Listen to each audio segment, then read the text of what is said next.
Hello दोस्तों, हम पढ़ेंगे ब्रिटिशों की आर्थिक नीति के बारे में। धीरे धीरे इन्होंने काफ़ी बड़े क्षेत्र पे इन्होंने अधिकार कर लिया और वैसे तो ये व्यापारी बन के आए थे, परंतु धीरे धीरे इन्होंने राजनीति में हस्तक्षेप करके एक साम्राज्य की स्थापना की और व्यापार के द्वारा इन्होंने आर्थिक रूप से शोषण करना भी शुरू कर दिया गया। ठीक है, तो इन्हीं की आर्थिक नीति के बारे में हम यहाँ पे चर्चा करेंगे कि अंग्रेज़ों की नीति क्या रही आर्थिक रूप से शोषण करने की। तो आइए चर्चा करें। तो जो आर्थिक शोषण की नीति है, सबसे पहले तो आर.पी. दत्ता ने इसके 3 चरण बताए कि अंग्रेज किस प्रकार से आर्थिक तौर पे शोषण करना प्रारंभ किया इन्होंने। तो पहले इनकी थी वाणिज्यिक पूंजीवाद की नीति, जो कि 1757 से लेकर 1813 ईस्वी तक चली। ठीक है, इसमें तो केवल इनका एक उद्देश्य था कि व्यापारिक लाभ प्राप्त करना है, चाहे किसी भी तरीके से हो। आगे आता है औद्योगिक पूंजीवाद की नीति। ठीक है, इसमें 1813 से लेकर 1860 ईस्वी तक चलता है।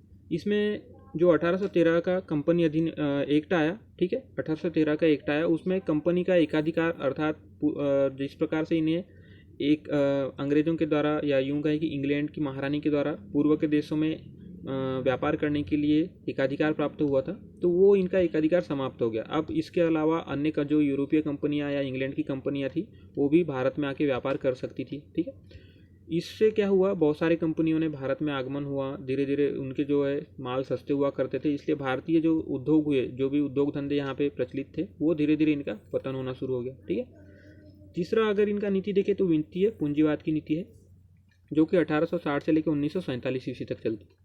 यहाँ पे चूँकि सस्ते मजदूर हुआ करते थे, सस्ते माल मिल जाया करते थे, कच्चे माल, तो इन्हें कच्चे माल को ये खरीद के सीधे इंग्लैंड भेज के वहाँ से पक्के जो निर्मित माल थे उनका यहाँ पे बाज़ार में उपभोग किया गया। ठीक है, तो इस प्रकार से यहाँ से सामान ले जाके उसी सामान का इन्होंने महंगे दामों पे उसे यहाँ पे बेचा। ठीक है, तो इस प्रकार से इन्होंने यहाँ की धन को इंग्लैंड में ले जाके जमा किया और ब्रिटिश पूंजी का भी निवेश किया यहाँ पे विभिन्न प्रकार के रेल क्षेत्र में या बागान क्षेत्र में। इसके द्वारा भी पूंजी तो निवेश कर दिया, फिर यहाँ से जो रिटर्न आया उसे इन्होंने इंग्लैंड में ले जाके खर्च किया या वहाँ पे जमा किया। तो इस प्रकार से एक प्रकार से कहें कि भारतीय जो पूंजी थी वो धीरे धीरे ब्रिटेन में जाके जमा होने लगी। ठीक है, तो ये इनकी विभिन्न नीतियाँ रहती है। अब इनके प्रभाव देखते हैं, इनकी जो आर्थिक नीतियाँ हुई उनके प्रभाव देखें तो भारतीय अर्थव्यवस्था में ब्रिटेन पूंजी का निवेश होना शुरू हुआ। ठीक है, बागान क्षेत्र में, रेल के क्षेत्र में, संचार के क्षेत्र में, विभिन्न क्षेत्रों में, लेकिन ये सारे जो क्षेत्र में इन्होंने निवेश किया ये केवल अपने फ़ायदे के लिए किया। रेल में निवेश किया क्योंकि कोने कोने से माल को कच्चे माल की खरीदी करके ये अपने इंग्लैंड में ले जाके उसको कारखानों में निर्मित किया करते थे। ठीक है, बागानों में निवेश किया, बागानों से विभिन्न प्रकार के जो फसल हैं उसे उपजा के कच्चे माल के तौर पे उसका इस्तेमाल किया जाता था। तो इस प्रकार इन्होंने जितने भी निवेश किए, ठीक है, अपने अपने फ़ायदे के लिए किया। कृषि का वाणिज्यीकरण कर दिया। कृषि में पहले अनाज उत्पन्न किया जाता था, परंतु इन्होंने वाणिज्यिक फसलों का उत्पादन बढ़ा दिया। तंबाकू है, चाय है, तो इस प्रकार की फसलों का उत्पादन करना प्रारंभ करवाया। ग्रामीण ऋणग्रस्तता, ग्रामीण ऋण के जाल में फंसते गए। ठीक है, वाणिज्यीकरण के तौर पे क्या हुआ, पहले तो ये पैसे दे दिया करते थे पहले ही किसानों को अपने मर्जी की फसल उपजाने के लिए।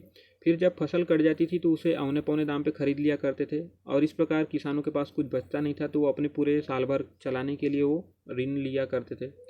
तो इस प्रकार से वो ग्रामीण जो है ऋण के चंगुल में फंसते गए और धीरे धीरे ग्रामीण ऋणग्रस्तता हो गई।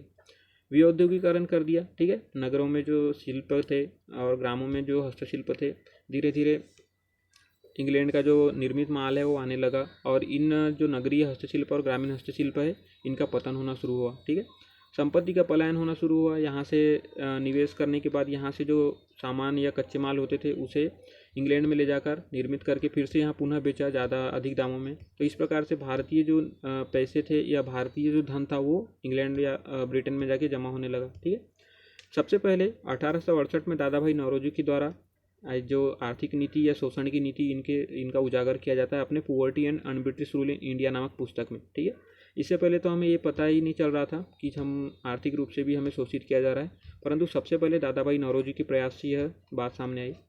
1896 में जो कांग्रेस का कलकत्ता अधिवेशन होता है वहाँ पे भी धन निष्कासन सिद्धांत को स्वीकार किया गया। ठीक है, इससे पहले तो यह ज्ञात ही नहीं था, अर्थात इस चीज़ को समझ ही नहीं पा रहे थे कि यहाँ पे धन का शोषण भी हो रहा है, परंतु 1896 में जो कलकत्ता अधिवेशन होता है कांग्रेस का, उसमें इस बात को भी स्वीकार कर लिया जाता है।